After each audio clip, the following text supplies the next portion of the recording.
Ibu dan bapak calon guru penggerak, hutan adalah salah satu tempat hidup beraneka ragam hewan dan makhluk hidup lainnya. Hutan merupakan rumah bagi mereka. Pada suatu hari, Raja Hutan berpidato di hadapan semua hewan di hutan dan mengatakan, "Untuk menghadapi tantangan dunia baru, maka aku akan mendirikan sebuah sekolah. Semua anak-anak hewan yang ada di hutan diwajibkan untuk bersekolah."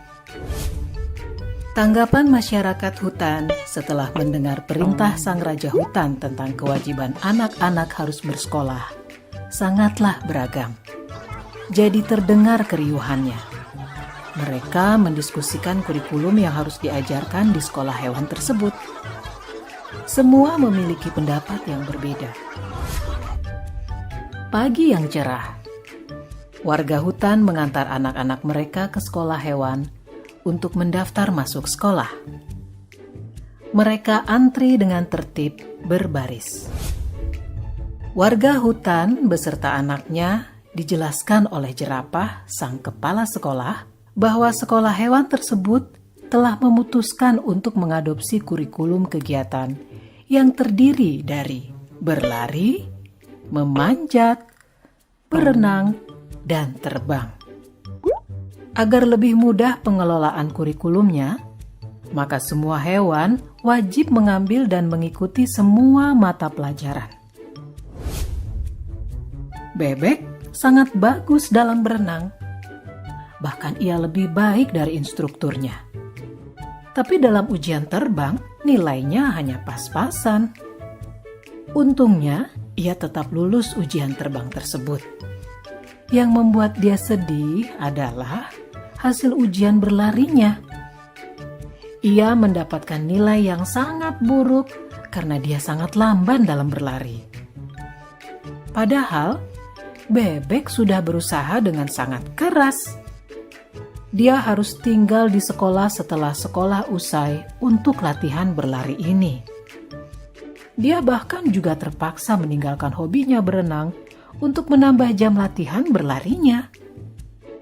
Dia berlatih sangat keras hingga selaput kakinya robek. Akibatnya, ia pun tidak bisa menunjukkan hasil yang baik bahkan dalam ujian renang karena masalah dengan kakinya tersebut. Bebek pun gagal di ujian berlari dan hanya mendapat nilai rata-rata dalam ujian berenang. Bebek sedih sekali mendapat nilai rata-rata. Tapi di sekolah tidak ada yang peduli dengan kesedihannya. Menurut guru-gurunya, nilai rata-rata bebek sudah memenuhi kriteria ketuntasan minimal atau KKM. Jadi tidak masalah. Kelinci tadinya senang karena ia selalu mendapat nilai bagus di pelajaran berlari. Tapi akhir-akhir ini semangat belajarnya menurun drastis. Ia lelah karena hampir setiap hari harus mengikuti kelas remedial untuk berenang. Sementara itu, tupai adalah hewan yang sangat baik dalam memanjat pohon. Tapi saat pelajaran terbang, ia mengalami frustasi. Di kelas terbang, gurunya meminta ia terbang dari bawah ke atas, dan bukan dari atas pucuk pohon ke bawah. Karena diforsir, ia kelelahan. Tupai pun mengalami kram. Akhirnya, tupai mendapat nilai C dalam memanjat dan nilai D dalam berlari. Elang di kelas dikategorikan sebagai anak bermasalah dalam disiplin, sehingga sering sekali dihukum. Di kelas memanjat, ia selalu mengalahkan semua hewan yang lain dan sampai ke pucuk pohon terlebih dahulu.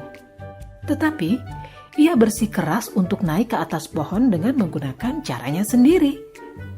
Menurut elang, yang penting adalah tujuan akhirnya.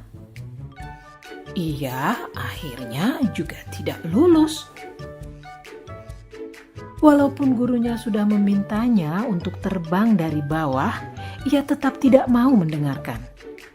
Psikolog sekolah mendiagnosis Elang memiliki oppositional deviant disorder, gangguan oposisi menantang.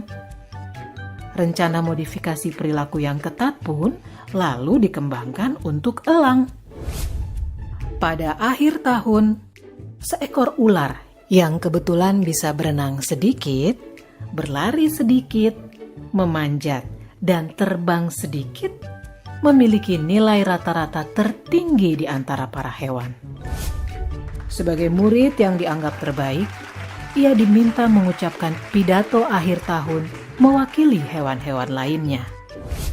Anjing-anjing padang rumput memutuskan tidak bersekolah karena tidak ada kurikulum menggali. Para orang tua anjing kemudian lebih memilih mengirimkan anak-anaknya untuk magang kepada musang, sambil terus mengkritisi kebijakan sekolah hewan.